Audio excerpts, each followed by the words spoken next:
What happened to 80s science fiction before Hollywood became obsessed with safe, predictable blockbusters? Studios once released movies filled with exploding bodies, collapsing cities, screaming mutants, and complete psychological insanity. These films terrified audiences because nobody knew what madness would appear next. Modern sci-fi may look bigger, yet very few movies today feel this dangerous, chaotic, and completely unhinged on screen. They Live, 1988. Imagine waking up one morning and discovering the entire world is fake. Billboards secretly command people to obey. Television hides hypnotic messages. The rich are literally aliens wearing human skin.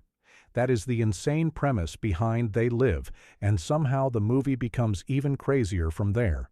Professional wrestler Roddy Piper storms through the film like a furious drifter trapped inside a collapsing society. The moment he puts on those famous sunglasses, the entire movie changes into total madness. Suddenly, advertisements reveal terrifying hidden orders: marry and reproduce, consume, submit. Everywhere he looks, skeleton-faced creatures control humanity from the shadows. Director John Carpenter turns this ridiculous concept into an angry science fiction explosion packed with rebellion, paranoia, and black comedy. One moment the movie feels like a gritty urban thriller. Seconds later it becomes an all-out alien war. Then without warning, audiences are thrown into one of the longest fistfights ever filmed. The scene lasts forever and somehow becomes legendary because of how stubbornly absurd it is. What keeps They Live alive decades later is its savage energy. Beneath the aliens and gunfire sits a furious attack on greed, media manipulation, and blind consumer culture. Carpenter disguised social criticism inside a loud, chaotic B-movie, and audiences never forgot it. Battle Beyond the Stars, 1980. Roger Corman understood something most studios feared during the 80s. Audiences loved excess. Battle Beyond the Stars is built entirely on excess. Giant lasers explode across space. Alien mercenaries scream through crowded battles. Spaceships look impossible. The entire movie charges forward with the energy of a child smashing action figures together across the floor. The story itself feels gloriously oversized. A peaceful planet faces annihilation from a ruthless tyrant, so a young hero races across the galaxy recruiting warriors for one final battle. The plot openly borrows from classic samurai stories and space fantasy adventures. Yet the movie embraces its chaos so aggressively that it develops its own bizarre identity. Every new character increases the insanity level. One pilot is part cowboy. Another resembles a futuristic assassin. Some aliens barely look human at all. Their ships appear patched together from leftover science fiction dreams. Nothing matches, and that is exactly why the movie works. Battle Beyond the Stars feels less like a polished blockbuster and more like cinematic anarchy. The practical effects push the madness further. Explosions fill the screen constantly, while massive battles unfold with reckless ambition. Even quiet scenes feel unstable because the film never slows down long enough for viewers to breathe. It behaves like a science fiction carnival ride built inside a warehouse by filmmakers running entirely on caffeine. Escape from New York, 1981. New York City becomes a prison island in Escape from New York, and the movie immediately turns into controlled chaos. Bridges are mined, buildings rot in darkness. Entire streets belong to gangs dressed like nightmare versions of punk rock survivors. Then Kurt Russell walks into the middle of it all wearing an eye patch and carrying pure attitude. Snake Plissken does not enter this world as a hero. He enters like a human weapon dropped into enemy territory. The President of the United States crashes inside Manhattan, and the government sends Snake into the city with explosives injected into his body. If he fails, he dies. That insane setup launches one of the wildest dystopian adventures of the decade. Director John Carpenter transforms ruined streets into a lawless wasteland crawling with lunatics. Every encounter feels unpredictable. One alley hides cannibals, another hides crazed performers. Cars race through darkness while fires burn across the skyline. The entire city behaves like civilization collapsed overnight and nobody bothered cleaning up the wreckage. What makes Escape from New York unforgettable is its dirty atmosphere. Nothing looks polished, everything feels exhausted, violent, and dangerous. Carpenter shoots the film like a futuristic western soaked in urban decay. The soundtrack pulses with cold electronic dread while Snake drifts through the madness like the last sane man alive. Galaxy of Terror, 1981. Galaxy of Terror feels less like a movie and more like a hallucination trapped inside deep space. A rescue crew lands on a mysterious planet expecting answers and instead walks directly into psychological destruction. Every fear hidden inside their minds suddenly becomes real. The result is absolute insanity. Nothing about this film behaves normally. Corridors glow with unnatural light while characters wander through caves that resemble living organisms. The planet itself seems alive and angry. Crew members slowly lose control as terrifying visions begin hunting them, one by one. Giant worms appear without warning. Nightmares become physical. Panic spreads through every scene like infection. The atmosphere never settles. One moment feels like cosmic horror, another resembles surreal fantasy. Then suddenly, the movie erupts into grotesque violence that shocks audiences even today. The film became infamous because it pushed far beyond what mainstream science fiction usually allowed during the 80s. It wanted discomfort. It wanted viewers trapped inside fear and confusion. What gives Galaxy of Terror its cult reputation is how strangely fearless it feels. The movie constantly risks becoming ridiculous, yet somehow transforms that madness into disturbing entertainment. Every set looks bizarre. Every performance feels heightened. Even the soundtrack behaves unpredictably, as if the film itself is malfunctioning. Scanners, 1981. Few movies announce their insanity faster than Scanners. Within minutes, audiences witness one human head explode into pieces during a psychic duel. That single scene became legendary because it perfectly represents the uncontrollable madness hiding inside the entire film. David Cronenberg takes a simple idea, telepathic humans with dangerous powers, and mutates it into pure body horror chaos. Scanners are not superheroes.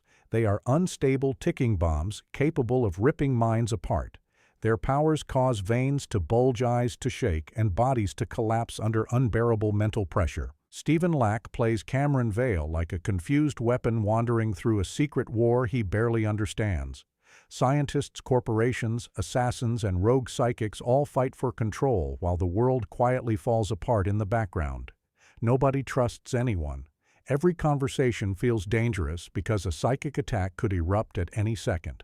Cronenberg fills the movie with disturbing imagery that still feels uncomfortable decades later. Computers melt, blood vessels burst, human bodies twitch violently under invisible pressure. The violence is not clean or heroic, it feels biological and wrong. That uncomfortable realism makes the film far more disturbing than typical action science fiction from the era. Scanners also captures a unique kind of 80s paranoia. Governments conduct secret experiments. Corporations weaponize people. Society fears invisible enemies hiding in plain sight. The movie channels those anxieties into an aggressive nightmare where thoughts themselves become lethal. The Road Warrior, 1980. Dust storms scream across empty highways while armored maniacs hunt human beings for gasoline. That is the world of the Road Warrior. Civilization is already dead when the movie begins. Laws vanished long ago. Survival belongs to whoever drives faster and kills harder. Mel Gibson returns as Max Rokitansky, but this version of Max feels colder and more dangerous than before. He wanders through the wasteland like a ghost, carrying trauma and rage across endless deserts. Around him, the world has transformed into pure madness. Leather-covered raiders attack convoys with screaming engines and homemade weapons. Every vehicle looks assembled from the ruins of destroyed civilization. Director George Miller turns movement itself into chaos. The chase scenes explode with reckless energy. Cars flip through the air. Motorcycles crash into fireballs. Human bodies slam across metal at terrifying speed. Nothing feels safe because the stunts were performed with brutal realism. The danger on screen feels completely authentic. Unlike polished modern action movies, The Road Warrior embraces dirt and violence. Sweat covers faces. Machines barely function. Fuel becomes more valuable than human life. Even quiet scenes carry tension because destruction could erupt without warning. The film also helped define the entire post-apocalyptic genre. Countless movies, games, and television series copied its savage atmosphere, but few matched its raw power. The Road Warrior does not simply show societal collapse. It traps viewers inside a world already consumed by chaos, where madness became the only surviving law. The Thing, 1982. Snow covers everything in The Thing. Yet the movie feels hotter and more suffocating than most action films. Isolation destroys sanity faster than the alien creature itself. Deep inside Antarctica, a group of researchers slowly realize one horrifying truth. Any person standing beside them could secretly be an inhuman monster. John Carpenter transforms paranoia into absolute cinematic terror. Nobody knows who remains human. Trust collapses almost immediately. Conversations become interrogations. Friends stare at each other like enemies, waiting for violence to erupt. Every scene tightens the tension until viewers feel trapped inside the frozen station alongside the crew.